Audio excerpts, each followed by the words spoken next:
एक सत्संगी गुरुमुख परिवार था। उनको एक 9 साल का बेटा था। उसके माता पिता को नामदान मिला हुआ था। अब जब हमें संत महापुरुष नामदान देते हैं तो उस समय हमें ये हिदायत भी देते हैं कि रोजाना हमें भजन सिमरन करना है, नाम का सिमरन करना है, और वो भी बिना नागा करना है। तो वह लड़के के माता पिता रोजाना उस कुल मालिक की याद में बैठते थे। अब गुरु के हुक्म के मुताबिक भजन सिमरन को पूरा समय भी देते थे। तो जब भी भजन सिमरन पर बैठते थे तो अपने बेटे को कह देते थे कि बेटा, अगर हमारे घर पर कोई आता है या कोई पड़ोसी आता है तो तुम उन्हें ये बोल देना कि मेरे माता पिता घर पर नहीं है। तो उनका बेटा ऐसा ही करता। जब भी कोई उनके भजन सिमरन के समय उनके घर पर कोई आता तो उनका लड़का उन्हें यही कह देता कि मेरे माता पिता घर पर नहीं है। और वह लड़का अपने माता पिता को देखता ही रहता कि मेरे माता पिता आंखें बंद करके बैठे हैं। तो कभी कभी वह भी उनके साथ बैठ जाता था, उनकी तरह ही आंखें बंद कर लेता था। अब जैसा कि आप सभी जानते हैं कि बच्चे अपने माता पिता को देखकर ही सीखते हैं, और वह जो भी गुरु को वीडियो लाइक करना, सब्सक्राइब करना प्लीज़। बहुत मेहनत से मैं ये आपके लिए वीडियो लेके आता हूँ। ये वीडियो आपको पूरी देखनी है। आधी आप वीडियो देखते हो 2 से 3 मिनट की, आधी मत देखो, वीडियो पूरी देखो, तभी आपको कुछ समझ में आएगा। ये सत्संग तभी समझ में आएगा।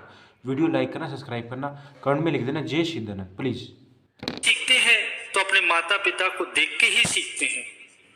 जैसे उनके माता पिता करते हैं वैसे ही वे करना शुरू कर देते हैं। बच्चों पर सबसे पहला प्रभाव उनके माता पिता का ही होता है। जैसे उनके माता पिता होंगे उनके बच्चे भी वैसे ही बनेंगे। अगर हमारे माता पिता रूहानियत के मार्ग से जुड़े हैं, मालिक की भजन बंदगी के साथ जुड़े हैं, तो हम बहुत ही भाग्यशाली जीव हैं कि जिन्हें ऐसे माता पिता मिले हैं जो हमें भी प्रेरित करते हैं इस मार्ग पर चलो, और हम भी इन्हें देखकर इस मार्ग पर चलना शुरू कर देते हैं। गुरुमुखों, जिनके माता पिता को नामदान मिला हुआ है, संत महापुरुषों की शरण मिली है, और वे हमारे माता पिता हैं, तो हम बड़े ही भाग्यशाली हैं। आप आसपास देख सकते हैं कि दुनिया में क्या हो रहा है। दुनिया कैसे मोह माया में फंसी पड़ी है, कैसी उलझी पड़ी है। किसी को काम ने जकड़ के रखा है, किसी को लोभ ने, किसी को लालच ने, किसी को क्रोध ने। बच्चों के माता पिता देखो पार्टी पर चले जाते हैं, बच्चे रात रात तक घर पे नहीं आते। माता पिता को अपने बच्चों की फिक्र नहीं है, और बच्चे भी अपने माता पिता से कोई बात नहीं करते। कई ऐसे परिवार हैं, कई ऐसे माता पिता हैं अपने बच्चों की कोई परवाह नहीं करते। बच्चे क्या करते हैं, कहाँ जाते हैं, अपनी जिंदगी जीनी है, बस इतना ही है, मौज मस्ती करनी है। परंतु अगर हम देखें कि हमारे माता पिता जो कि एक गुरुमुख परिवार से है, सत्संगी है, जिन्हें नामदान मिला हुआ है, गुरु की शरण मिली हुई है, और वे भजन सिमरन भी करते हैं, रूहानियत से जुड़े हैं, तो हम कितने भाग्यशाली हैं। हमें ऐसे माता पिता मिले हैं। हम चाहकर भी उनका शुक्रिया नहीं कर सकते, हम चाहकर भी उनका धन्यवाद नहीं कर सकते, क्योंकि ये कुल मालिक की कृपा होती है कि जिनको उस कुल मालिक ने अपने साथ मिलाना होता है, वो ऐसी रूह को ऐसे घर में जन्म देता है जहां पर पहले से उनका नाम लिया जा रहा है। तो हमें ये समझ लेना चाहिए कि मालिक ने हम पर कितनी कृपा की है कि ऐसे माता पिता दिए हैं जो मालिक से जुड़े हुए हैं। ऐसे ही वो बच्चा भी था जिसे नाम की कमाई करने वाले माता पिता मिले। वो उनको देखकर कभी कभी भजन सिमरन करने की कोशिश भी करता, क्योंकि बच्चे ने तो माता पिता को देखना होता है, वो क्या करते हैं उनको देखकर ही तो वैसा करने लग जाता है। तो उस लड़के ने भी अपने माता पिता को देखकर भजन सिमरन पर बैठना शुरू कर दिया। अब जैसा कि आप सब जानते हैं कि बच्चों का जो मन होता है वो बड़ा ही कोमल होता है। बच्चे बहुत ही कोमल होते हैं, इसलिए तो बच्चों को मालिक का रूप कहा जाता है। क्योंकि बालपन का समय ऐसा है कि बच्चों के मन में किसी प्रकार की ईर्ष्या भावना नहीं होती, उनके अंदर किसी तरह की बुराइयां नहीं होती, इसलिए उनका ध्यान भी जल्दी लग जाता है। जिसका एक ही कारण है कि बालपन के समय बच्चों पर किसी तरह की जिम्मेदारियां नहीं होती। उनका दिमाग जो होता है वो एकदम खाली सा रहता है, ज्यादा विचार ही नहीं होते, ज्यादा परेशानी ही नहीं होती, इसीलिए उनका ध्यान भी लग जाता है। वाणी में भी कहा गया है, अगर मालिक से मिलाप करना हो तो एक बच्चे जैसे बन जाओ, जैसे कि बच्चे होते हैं। लेकिन जैसे जैसे हम बड़े होते जाते हैं, हमारे अंदर तरह तरह के विचार आने लगते हैं, तरह तरह की बातें हमारे अंदर इकट्ठी हो जाती हैं। अब उदाहरण के तौर पर कहा जाए कि जैसे कंप्यूटर होता है, वो अभी नया नया है, वो बिल्कुल खाली है, उसमें कुछ भी डाला नहीं है, तो वो कितना बढ़िया चलता है, अच्छा चलता है ना, क्योंकि उसके अंदर डाटा ही नहीं है। और जैसे ही उसके बाद हम उसमें डाटा जमा करना शुरू कर देते हैं, उसमें अलग अलग तरह का डाटा डालना शुरू कर देते हैं, जिससे कि उसकी मेमोरी कम होने लगती है और वह बढ़ सा जाता है, जिससे कि उसकी चलने की जो स्पीड होती है वो कम हो जाती है। अब प्रेमियों, जब वो खाली था तो वो बहुत ही अच्छा चलता था, क्योंकि उसमें कोई डाटा ही नहीं था। लेकिन जब से हमने उसमें डाटा डालना शुरू किया, उसके चलने की स्पीड तो कम होगी ही। ऐसे ही हम जीव भी हैं। जब हम बालपन की अवस्था में होते हैं तो हमारे अंदर ऐसा कुछ भी नहीं होता कि जो हमें मालिक की राह पर चलने से रोक सके या फिर हमारे रास्ते में रुकावट बन सके। लेकिन हम जैसे जैसे बड़े होते हैं वैसे वैसे हमें समाज के बारे में पता चले, हमारे अंदर बातें इकट्ठी होनी शुरू हो जाती हैं कि जिससे हम कहीं पर भी लगन से काम नहीं कर सकते, हमारा ध्यान लगना ही मुश्किल हो जाता है, क्योंकि जो जो हमने इकट्ठा किया है वह हमारा मन है और मन उसी के हिसाब से चलता है। लेकिन बच्चों में ऐसी कोई बात नहीं होती, बच्चों का मन अभी भी खाली है, इसलिए उनकी सूरत जल्दी लग जाती है और उनका मालिक से मिलाप भी जल्दी हो जाता है। तो ऐसे ही उस लड़के के साथ भी हुआ। उसने अपने माता पिता को देखकर भजन सिमरन शुरू कर दिया, उसकी बात बनने लगी, उसके अंदर से रस आने लगा, इसलिए वो ज्यादा से ज्यादा भजन सिमरन पर बैठने लगा। उसके स्कूल से शिकायतें आने लगी कि आपका बच्चा ना तो खेलता है ना किसी से बात करता है, बस अकेले ही बैठा रहता है, चुप सा रहता है, ये दूसरे बच्चों से बिल्कुल अलग ही है। ऐसी शिकायतें उसके स्कूल से आनी शुरू हो गई कि यह स्कूल में बच्चों से खेलता नहीं, अलग बैठकर आंखें बंद करके बैठा रहता है।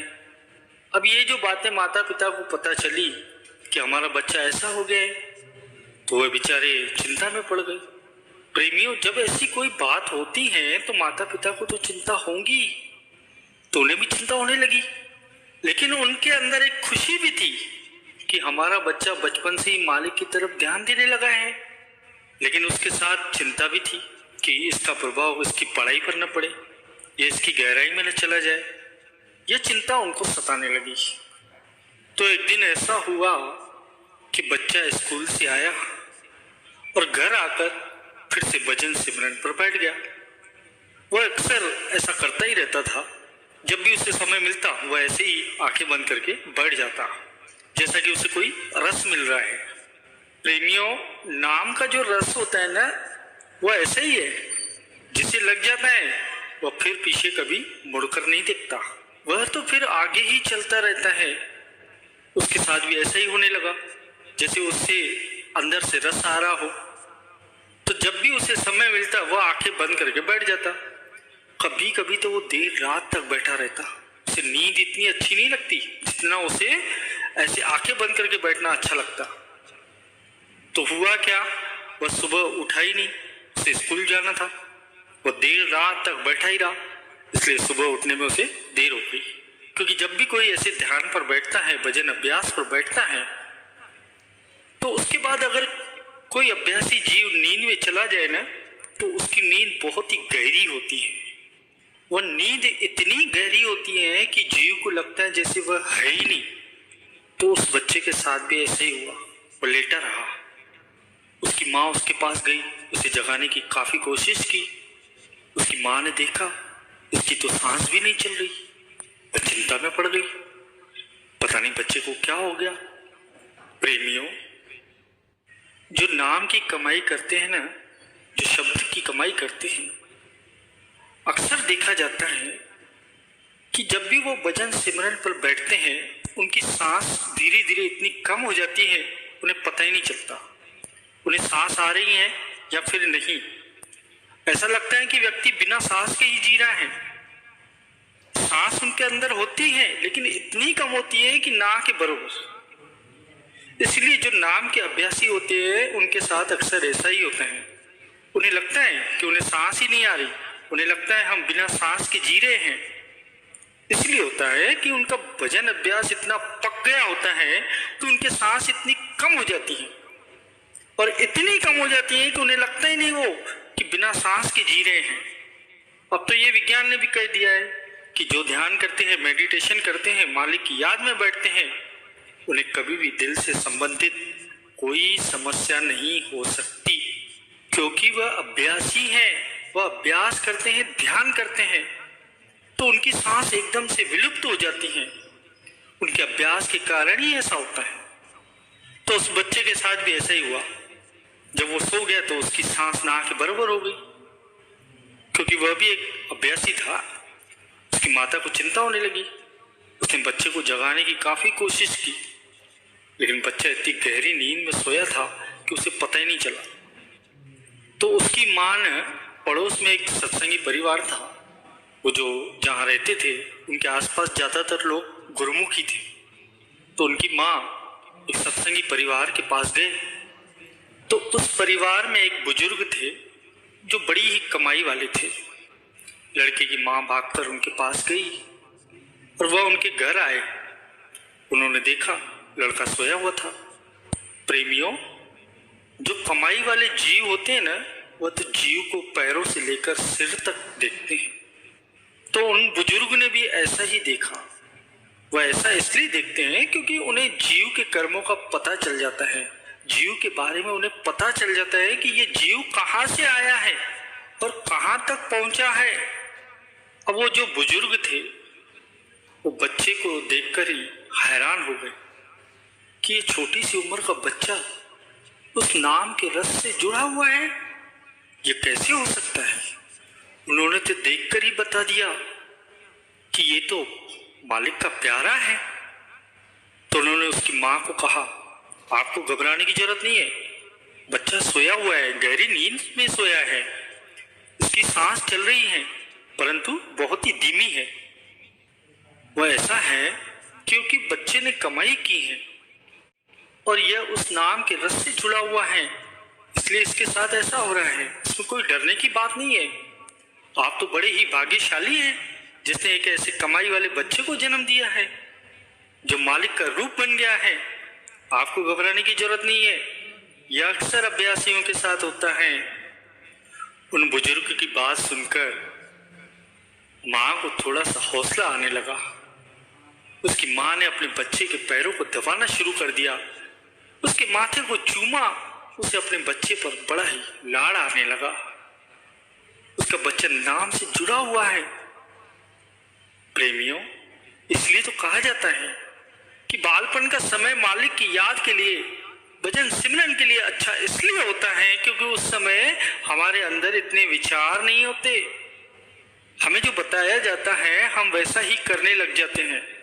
ज्यादा हमारे अंदर परेशानी नहीं होती, हमारी बात भी बन जाती है, कुल मालिक से भी मिलाप हो जाता है, नाम धुन हमें सुनाई देने लगती है। ऐसा अक्सर बहुत जीवों में देखा गया है। प्रेमियों, हमें भी अपने बच्चों को मालिक के नाम से जोड़ना है, उनको ऐसे संस्कार देना है, उनको रूहानियत के मार्ग से जोड़ना है। जैसे कि अक्सर फरमाया जाता है कि बच्चों को सत्संग में लेकर आना चाहिए, उनको एक सही दिशा देनी चाहिए ताकि बच्चे एक अच्छे मार्ग पर चल सके। जैसा कि बाहर दुनिया का माहौल तो आप सबको पता ही है, उस माहौल से बचे रहें और मालिक के नाम से जुड़े रहें। ऐसा तो तभी संभव है ना जब बच्चों के माता पिता उन्हें एक सही मार्गदर्शन देंगे, उन्हें गुरु को वीडियो लाइक करना, सब्सक्राइब करना प्लीज़।